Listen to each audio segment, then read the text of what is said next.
Um estudo conduzido por cientistas da Universidade do Novo México mostrou o caminho de contaminação do coronavírus dentro de uma sala de aula. Esse estudo foi publicado praticamente junto com a volta às aulas presenciais nas redes pública e privada de São Paulo. Então, para falar sobre isso, conversamos com o médico infectologista Dr. Daniel Wagner dos Santos, coordenador da infectologia clínica do Hospital São Luís, na unidade Jabaquara, e membro diretor da Sociedade Paulista de Infectologia. Olá, doutor, tudo bem? Tudo bem, é um prazer conversar com vocês. Nós que agradecemos o senhor ter aceitado esse convite. Então, vamos lá, doutor. Bom, até o início da semana, 1.300 escolas da rede estadual voltaram a funcionar com capacidade reduzida e obedecendo os protocolos. Mas, na sua visão, era o momento de voltar? Antes de termos essa resposta, cabe lembrar um conceito de que as crianças, de um modo geral, elas estão mais propensas a apresentarem uma infecção mais leve ou assintomática em relação aos adultos.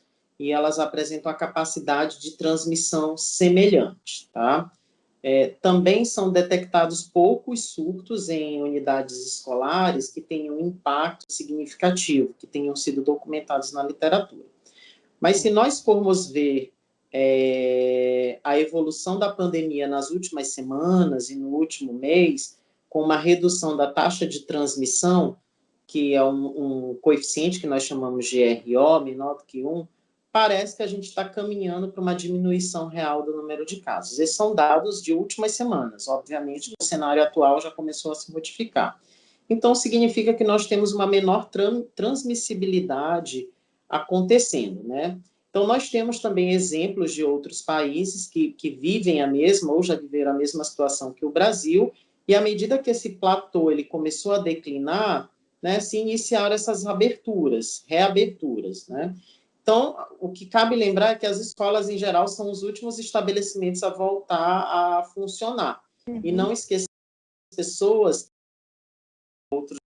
às vezes nós estamos com uma mente fixada de que o ambiente escolar vai ser o responsável por uma transmissão generalizada dessa população e levando o vírus também para uma população adulta domiciliar. E, na verdade, assim, os mercados eles já estão em funcionamento, os bares, restaurantes e outros estabelecimentos. Então, é bem difícil falar se esse é o momento certo ou não. Avaliando a posição da pandemia atual, talvez agora seja um melhor momento para essa reabertura de escolas, em virtude da queda do número de casos. Tá. Só que em julho, a OMS, ela reconheceu, né, o risco de transmissão desse novo coronavírus pelo ar. Existe alguma forma 100% segura de se ter essa aula presencial? 100% segura não existe nada, né? Existe uma forma mais segura de ter aula, ou ter o retorno para essas atividades escolares. Por exemplo, respeitar o número de alunos por sala, avaliar o distanciamento social, colocando um mínimo de distanciamento desses alunos. Em geral, nós usamos 1 metro, mas a escola pode usar 1,5 metros ou 2 metros. Usar a máscara em todo o ambiente fechado, a higiene de mãos, o distanciamento social no momento do recreio, né, e fazer o recreio intercalado entre grupos de alunos para diminuir essa aglomeração e ter ambientes bem ventilados, né, na maioria das vezes com janelas abertas, você deixa em último grau a possibilidade do ar-condicionado, e mesmo que isso exista, tem que garantir uma troca de ar frequente. Então, assim, 100% segura não existe, mas existe uma forma mais segura em retornar o ambiente escolar, desde que você obedeça esse conjunto, né, de diretrizes. Inclusive, essa pesquisa da Universidade do Novo México até demonstrou que a posição onde o aluno se encontra na sala de aula pode aumentar ou diminuir a chance da transmissão. Você consegue explicar um pouquinho melhor para a gente entender isso? Essa questão da posição do aluno dentro da sala, você leva em consideração outros modelos semelhantes. Por exemplo, o avião.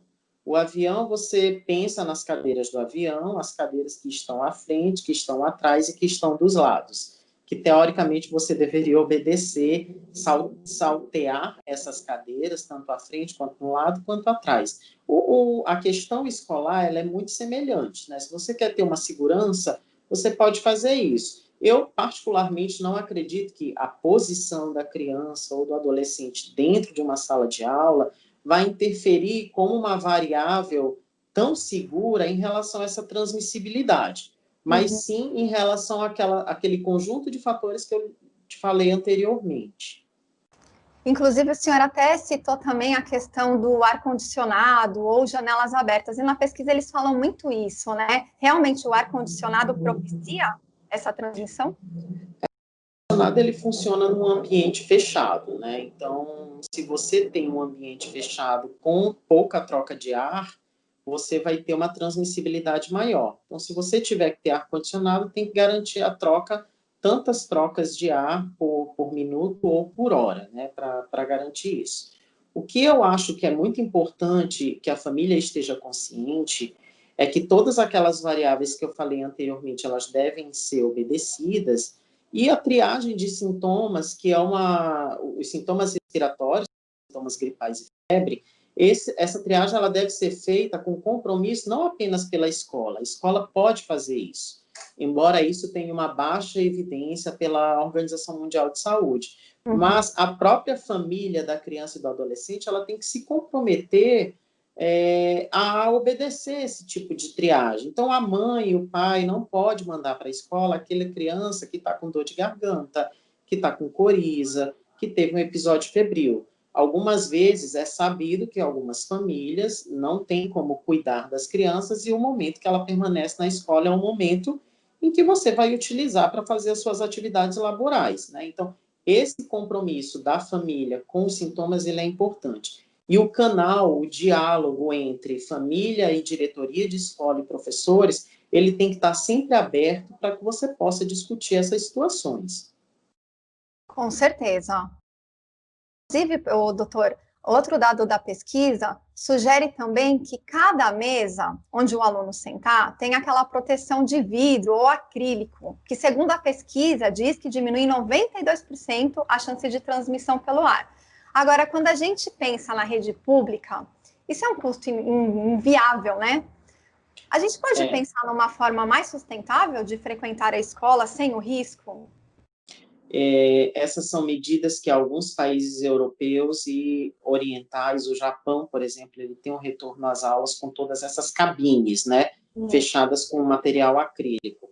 De fato, isso é um custo elevado e envolve uma logística bem diferente do que o Brasil é capaz de fazer, embora seja capaz.